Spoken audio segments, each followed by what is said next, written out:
새 아침입니다, 애청자 여러분. 오늘 새벽에도 하나님의 참된 복이 애청자 여러분들에게 임하시기를 간절히 축복합니다. 오늘은 방해자를 책망하시는 우리들의 아버지 하나님이라는 제목으로 말씀드리겠습니다. 오늘 본문은 창세기 31장 30절부터 42절입니다. 조금 길지만 제가 봉독하겠습니다. 이제 네가 네 아버지 집을 사모하여 돌아가려는 것은 옳거니와 어찌 내 신을 도둑질하였느냐. 야곱이 라반에게 대답하여 이르되 내가 생각하기를 외삼촌이 외삼촌의 딸들을 내게서 억지로 빼앗으리라 하여 두려워하였음이니이다. 외삼촌의 신을 누구에게서 찾든지 그는 살지 못할 것이요 우리 형제들 앞에서 무엇이든지 외삼촌의 것이 발견되거든 외삼촌에게로 가져가소서 하니 야곱은 라헬이 그것을 도둑질한 줄을 알지 못함이었더라. 라반이 야곱의 장막에 들어가고 레아의 장막에 들어가고 두 여종의 장막에 들어갔으나 찾지 못하고 레아의 장막에서 나와 라헬의 장막에 들어가매 라헬이 그 드라빔을 가져 낙타 안장 아래에 넣고 그 위에 앉은지라. 라반이 그 장막에서 찾다가 찾아내지 못하매 라헬이 그의 아버지에게 이르되 마침 생리가 있어 일어나서 영접할 수 없사오니 내 주는 노하지 마소서 하니라. 라반이 그 드라빔을 두루 찾다가 찾아내지 못한지라. 야곱이 노하여 라반을 책망할세. 야곱이 라반에게 대답하여 이르되 내 허물이 무엇이니이까? 무슨 죄가 있기로 외삼촌께서 내 뒤를 급히 추격하시나이까? 외삼촌께서 내 물건을 다 뒤져보셨으니 외삼촌의 집안 물건 중에서 무엇을 찾아내었나이까? 여기 내 형제와 외삼촌의 형제 앞에 그것을 두고 우리 둘 사이에 판단하게 하소서. 내가 20년을 외삼촌과 함께 하였거니와 외삼촌의 암양들이나 암염소들이 낙태하지 아니하였고 또 외삼촌의 양떼의 순양을 내가 먹지 아니하였으며 물려 찢긴 것은 내가 외삼촌에게로 가져가지 아니하고 낮에 도둑을 맞았든지 밤에 도둑을 맞았든지 외삼촌이 그것을 내 손에서 찾았으므로 내가 스스로 그것을 보충하였으며 내가 이와 같이 낮에는 더위와 밤에는 추위를 무릅쓰고 눈 붙일 겨를도 없이 지냈나이다. 내가 외삼촌의 집에 있는 이 20년 동안 외삼촌의 두 딸을 위하여 14년, 외삼촌의 양떼를 위하여 6년을 외삼촌에게 봉사하였거니와 외삼촌에게서 내 품삯을 10번이나 바꾸셨으며 우리 아버지의 하나님 아브라함의 하나님 곧 이삭이 경외하는 이가 나와 함께 계시지 아니하였더라면 외삼촌께서 이제 나를 빈손으로 돌려보냈으리라마는 하나님이 내 고난과 내 손의 수고를 보시고 어젯밤에 외삼촌을 책망하셨나이다. 인생을 살다 보면 핑계를 대야만 할 일들이 너무나 많습니다. 잘못들을 남에게 전가하고 나만 빠져나가는 일들도 있습니다. 오늘 본문의 야곱은 하나님의 사람은 어떤 가치관을 가지고 살아야 하느냐 그것을 알려주고 있습니다.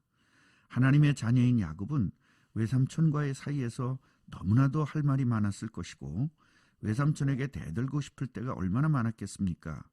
그러나 야곱은 하나님께서 모든 것을 책임지신다는 사실을 확실히 믿고 자신이 모든 일을 해결하기보다는 하나님에게 맡기는 인생을 살았고 결국 하나님의 완벽한 인도와 역사를 보면서 살았습니다.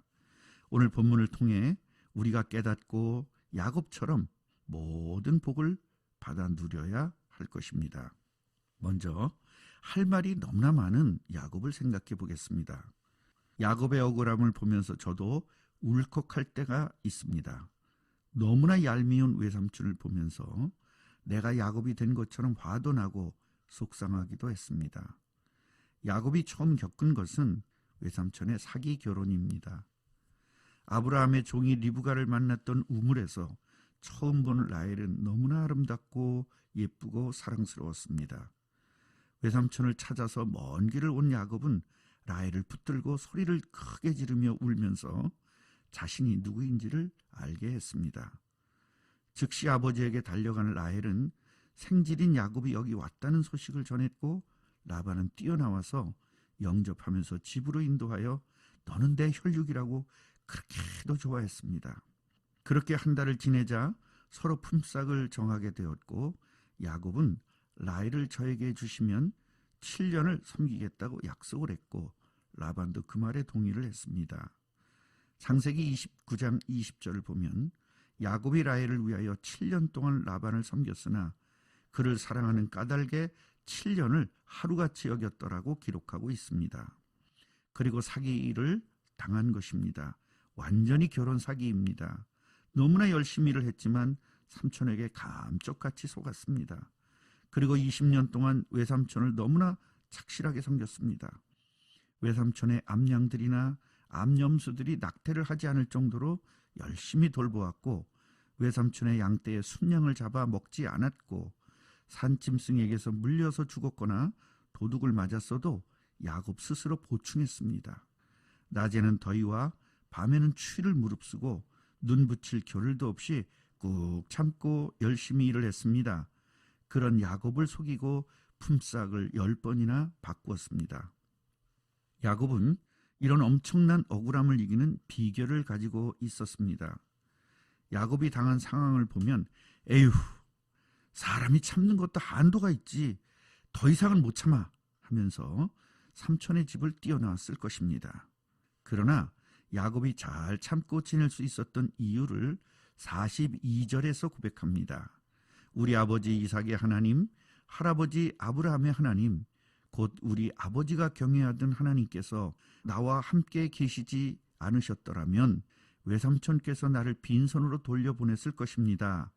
그러나 하나님께서 내 고난과 내 손의 수고를 보시고 어젯밤에 외삼촌을 책망하셨습니다. 야곱이 승리할 수 있는 비결이 임마누엘인 함께입니다.